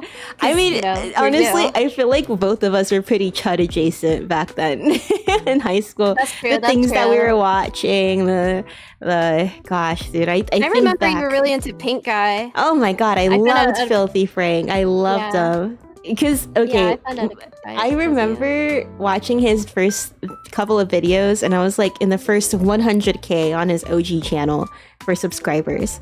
And I remember thinking, like, is this guy hot? Like, I remember thinking that, like, is this a character? And then he did a face reveal, and then all the other girls came out of the woodwork when he did a face reveal. I'm like, I knew it. I was here first. I knew he was secretly hot this whole time. Oh man, but it's been a real joy to watch. It's always the weird ones. I'm like, I know they're just somehow just. And low key, I feel like that kind of like made him more attractive too, because he's like not afraid to.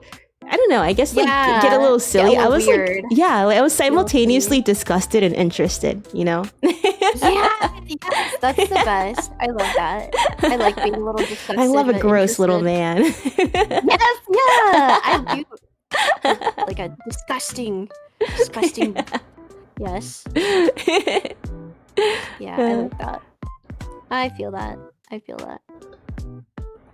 Yeah. And then let's see. We were also like on the net idol, Kaigai net idol side of Tumblr at the time too. I remember. Yeah. And there was a couple of chud. I was gonna try and make a chud Tumblr. Amalgamation, but I can't do it. Chumbler, a chudblur. But there, I remember. Do you remember JR? What was it, JR Cash or something? JR Atch. And he would.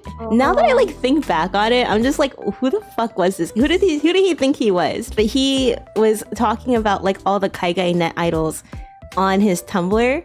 And he's like, oh, this person would make it, this person wouldn't make it, this person... Like, he would be, like, commenting on girls' looks, right? And he would...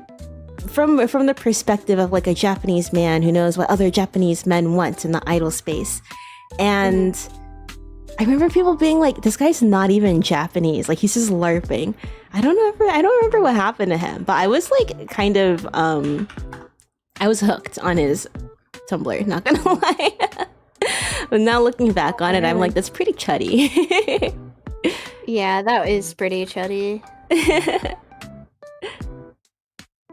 Oh, man, I don't know if he's still around. But I remember, do you know who Lauren Tsai is? She's like an actress now. Actress and artist. I've heard of her. I feel like I've heard of her. Yeah, she was on Terrace House a couple of years ago.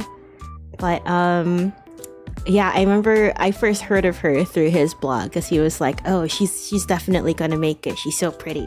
And I mean, hey, she's young Hollywood now, so I guess so. Yeah. Oh, Lauren Tsai, like TSAI? Yeah, Lauren Tsai. I think she was just posting like modeling pictures back then. I don't think she was like an actual model yet. She really blew up from Terrace House, I think. Chudblur, that's a good one. Chudblur. I think this guy, I don't see any remnant of him besides people just talking about him on 4chan. I don't see anything about this guy anymore. I think his Tumblr is blown up. I wonder, was he a real Japanese or was he just LARPing? I think people said he was like, I don't know, some Russian guy or something. Like something was inconsistent in the way that he typed. True that. Yeah. Man. Kaigai idol. Yeah, Kaigai idols. And he was just like, I don't know, to be like some guy in his, I think he was self-admitted man in his 30s talking about like, I don't know, under 25 looks for females. It's kind of, now that I have a fully developed frontal lobe, like, okay, dude. Yeah. Judging them that harshly. I know, yeah. You shouldn't be judging too harshly. I don't think people should judge so harshly.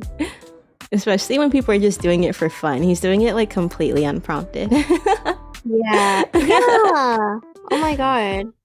But alas, I suppose it was also a different internet time. I didn't even think twice about that. And I wonder, I mean, I do think he started getting some flack for it, but I guess that's beyond the point. True. True that. True that. Well, yeah. Well, I suppose to tie it back up to our watch along, tomorrow at 8 p.m. Eastern, 5 p.m. Pacific, we'll be back in the Discord and we'll be watching episode 2 of Genius. We're doing 1 episode a week. Each one is about an hour and a half long. So feel free to stop by our Discord and RSVP to the event that's in there. And you could get notified for when we start it. Yes. Please join our Discord. Yeah, please join. We're active in our own chats too, and there's a lot of other lucid dreamers in there who are hanging out in there. And you'll also get to get information on how to join our community Minecraft server, which just opened yesterday. Yeah, want to play Minecraft with us? Please, please. Come to our Minecraft server, please. We love hanging out with it. I will say this has been really awesome. I've been seeing like the community really grow and come together, and new faces and old faces, and it's really nice. It's really nice to see. I feel like there was a time period where maybe it was looking a little grim at Lucid, and it's just been really nice. It's really been like a family. Not to be corny, but, like the family is really like just grown. I know, yeah. Awesome. There's been a lot of changes over the times that since we've joined, and a lot of ups and downs, but I feel like this last like year or so has just been, it feels really good, honestly. Yeah. I think the Bond talents, I know they don't like the B word, but the Bond talents, they were a great fit and amazing addition. I know. Even though I know Nay was very unsure about them. And, I mean, adding 10 new people when we're used to like having 7, including staff max, like I feel like that's, you know, a valid reason to be a little shaky, but yeah, like you said, they've been a really great addition, and they definitely like breathe new life into the agency, and I feel like it's been super fun having so many people to rely on too. Just people from all bounce over. Ideas off of. Yeah, all knowledge, all skill, expertise, and really being able to help each other out has been really fun. Yeah, no, it's really awesome. Like to get all that together. Yeah. Especially after I shared my story earlier of like bad experiences with internet people. I've never shared that actually ever. So, oh my gosh. Like, you know, it's like you guys hopefully see like why is Nay so terrified of these people, especially like I'm afraid of women. I'm afraid of guys too, but I know like unfortunately, like, you know, it is what it is with people's intentions, but with girls it's a little hard. It's a little harder sometimes to see because girls are really good at, you know, I don't know, they're good at what they do. I definitely felt similar growing up. I think it was just because I was used to, like, you know, my brother was my best friend growing up, so just being around him and like being around my dad, and like my mom said that I had like a very masculine energy about me too. So I don't know, just I also felt like oh, I'm nervous about getting along with girls simply because I just don't really know how to approach it. And like you said, I feel like emotions run a little differently in a group full of women versus like a group full of men, but yeah, they really do. like you, I know I can trust, and like, we're gonna be good. But like I'm like, who are these people? I don't know these people. I'm scared. So that's how I kind of felt about the Bond. I was like, I don't know, but they've been a great addition, and also every new addition after that, you know, they've been really awesome. And even if one of them leaves, you know, they're really awesome too. So yeah. You know, that's it. And I think being around like really awesome people definitely like helps ease some of the bad experiences, or I guess in my case, like not uncertainty, but just getting used to being around people of the same gender as me too, and not feeling so nervous about it, because you have new experiences to replace the bad ones. Real. Yeah. Who dat? So if you guys want to come meet the rest of the Lucid talents, the Discord is a great place to do that, to get introduced to their content and their community. Just do, let's see, I'll do !Discord again, but also the link is in the description. Come ahead and join the Lucid Multimedia Discord. It's a great place to be. And tomorrow in there, Nay and I will be watching episode 2 of Genius, the Kanye trilogy. Nay, what can we expect in episode 2? I think in episode 1 we saw the very beginnings, and then episode 2, I think it's going to be the car crash, and then maybe the launch of the album? Question mark.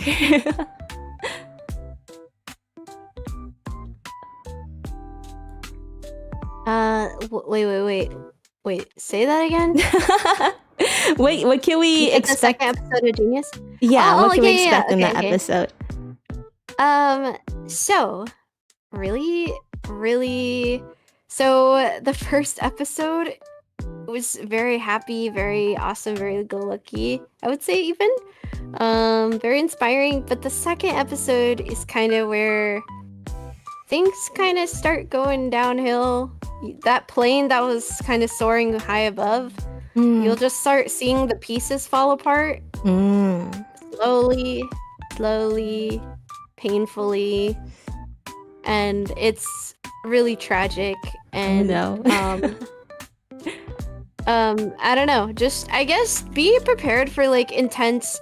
There's some gory things that you might see, like especially with like the hospital scenes and stuff. So like, guys, be prepared. This is like not a I would feel documentary for the week. It's very emotional if you're not ready to go in your feels. Last episode, I was actually crying. Yeah, you sent me the. I started crying, guys. I started freaking crying because I was thinking about how the rest of it goes and seeing how wholesome it was in the beginning. This happens to me every time I rewatch a movie, like Grave of the Fireflies. I start bawling in the beginning because I already know. So this was one of those moments where I start thinking, that's just how I am. I start thinking about something being over even before it's over. Yeah. Because I want to brace myself, but also like I just can't help it. Right. So I just started thinking about, it was so beautiful having like his mom alive and stuff, and her like talking to him like that, and and the kind of influence she had on him. Good, you know, she had just like, I wish we all had somebody like that in our life. We would go really far. I think everyone would go so far if they had someone like that in their life. So, I know, yeah. You know, yeah. So that I was brought to tears. I was sobbing last episode. I was legit just crying. I was taking videos of my dog. I always take videos of her. Somebody was like, "Oh, why was your first instinct to whip out the camera?" And I was like, "I take videos of my dog all the time, okay?" And then I was crying, and I just was like, "Boomi, help!" So, yeah. That's and so be prepared for the feels. Oh, man, I'm a little nervous now. I feel like the last episode was so, you know, like you said, it was like a positive thing. It was very inspiring and motivating. And I mean, you know, this documentary was released in like 2020 or something, right? So there's plenty of time to document the fall, I suppose. For lack of a better word. But yeah. I know when I finished watching the documentary, about 1 or 2 days later, like when I first watched it, he did that interview with DJ Academics. I think that's his name. With Academics. The infamous 1 hour hooded interview. Yeah. Uncut. And it was insane. And just going from the documentary to that, it was just like whiplash. Like, wow. So definitely, like, again, I am very interested. I like villain stories. Yeah. Not saying it's not something to be taken seriously. I think it's especially I take all stories seriously, like mythological, anime, etc. I always take those to heart. So something to learn a lot about, even yourself. You might see yourself in some of these things or situations, and I feel like that's why it's super important to expose yourself to this stuff. You might learn something about yourself. So yeah. Like you said, you might learn something about yourself. You might I think just for me, I'm just endlessly curious about all corners of human life, and you know, to be able to get such an intimate look at somebody whose music has been around quite literally my entire life, and you know, has had such like a big influence on almost every corner of like my life as well. I think it's really important to get a very intimate understanding, and then also just like, you know, being able to see, I guess, a living quote unquote tortured artist or something. I feel like after Kanye, his life, you know, his legacy will be looked at and scrutinized and ripped apart in a bunch of different directions, and I think it's a privilege, I suppose, to be able to do that in real time as well while he's still here with us. Not to say he's going to die anytime soon, but just thinking of like, you know, exactly. He's going to have that kind of legacy to where you're going to, you know, when that happens, you're going to think like, oh, I don't know, you're just going to have a different lens to look back at his career and who he is. Yeah, no, 100%. So, yep. Be prepared, guys. Tomorrow and Monday. Yes, tomorrow, 8 p.m. Eastern, 5 p.m. Pacific, Genius, Part 2. And then we'll be concluding the last episode the following Monday at the end of the month. Clip that for when Kanye dies. Fingers crossed, not anytime soon. I would like to see a redemption arc. I would love to see a redemption arc too. I don't know, like how full he can go. Yeah, but yeah, just at least have really some sense of clarity. I don't know. Yeah, but, and you're gonna go through a roller coaster of vibes and emotions through this, so I'm so excited. Yeah, because I know, like I said, the first episode was like just full of really nostalgic movie for me, or nostalgic music for me.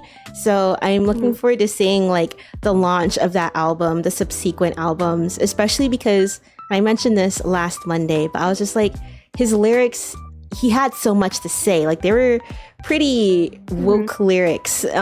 So I'm curious to see like that shift too behind him. How he sort of like transformed from somebody who was more, I think, of a speaker for the people, and now he's just sort of like, not to say he isn't taking it seriously, but I do think like his lyricism and like the things he has to say is lacking a little bit. And but it's also not relatable in a way. Yeah, and he's like really focused on like I guess the music half of it, and like like working with like other young artists. I do think that's pretty cool, but at the same time, is he like really evolving into something, or maybe it just feels like he had so much more to say in the beginning parts, and that's kind of what I'm looking for. And nowadays is kind of like similar to like what other rappers have to say, but on a scale that's, I guess the music is like a little bit more cinematic. Yeah, true. Real. Yeah. Anyways, on that long-winded note, Nate, thank you so much for joining me today. It was really nice to have you stop by. Thank you for having me on, and also making the time to do this. I know you guys love to see Venus content. I know it. It's not just 1 or 2 or 3 people, it's a lot of people, and I really appreciate you guys like believing in us and also waiting and being patient for these little special moments that we have. So we love, me and Boomi especially love each other, and we're happy that you guys are able to share those moments with us. So yeah. Thank you guys so much for listening. A little deep talk between the Boomi. What would our collab name be? I saw somebody earlier mentioned Boo-nay, but it sounds like jeering. Oh. Maybe, I don't know. Boom-nay? Boom-nay? With the M? Boom-nay? I don't know. Yeah. Boom. Boomomi? Boomomi? No. Oh, wait, no. We'll work on that. We'll workshop it. If you guys have any suggestions, feel free to let us know too. Anyways, thank you guys. Thank you, boomers. Thank you guys so much. All right, my Wi-Fi is getting pretty bad, so I'm gonna call it a night here. All right. Guys, if you've see you tomorrow. If you've been sitting down for as long as I have, make sure you give your body a nice big stretch. Don't forget to stay hydrated. And last but not least, treat yourself to something really nice, such as like I said, I got new skincare. And I dropped like $200 getting like new skincare stuff, preparing for Upkai. So I'm gonna do a nice little skincare routine tonight. Nay, what are you gonna treat yourself to?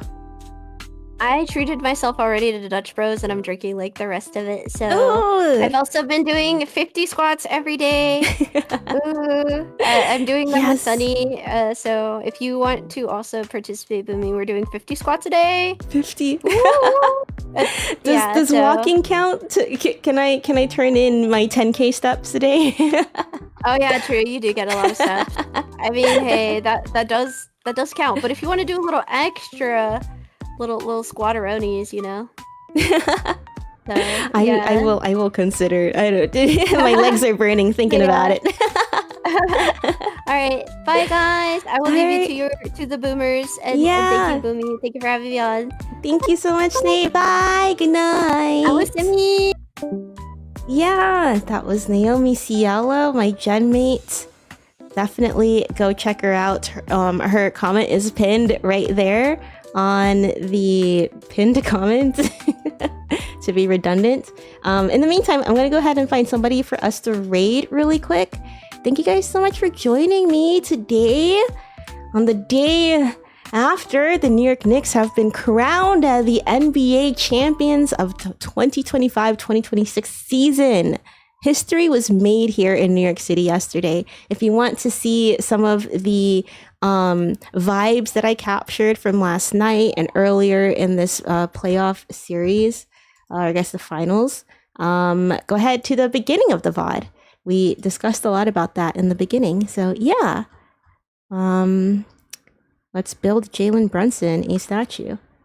Let me go ahead and find somebody to raid really quick.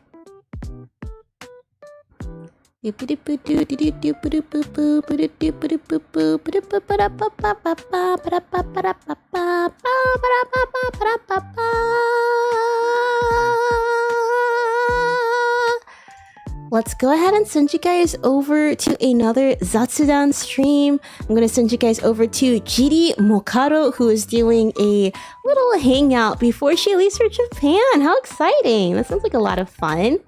Yeah. Thank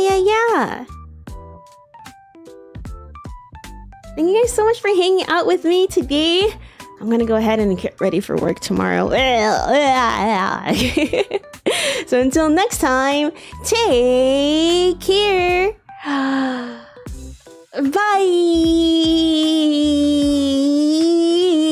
Oh. Bye.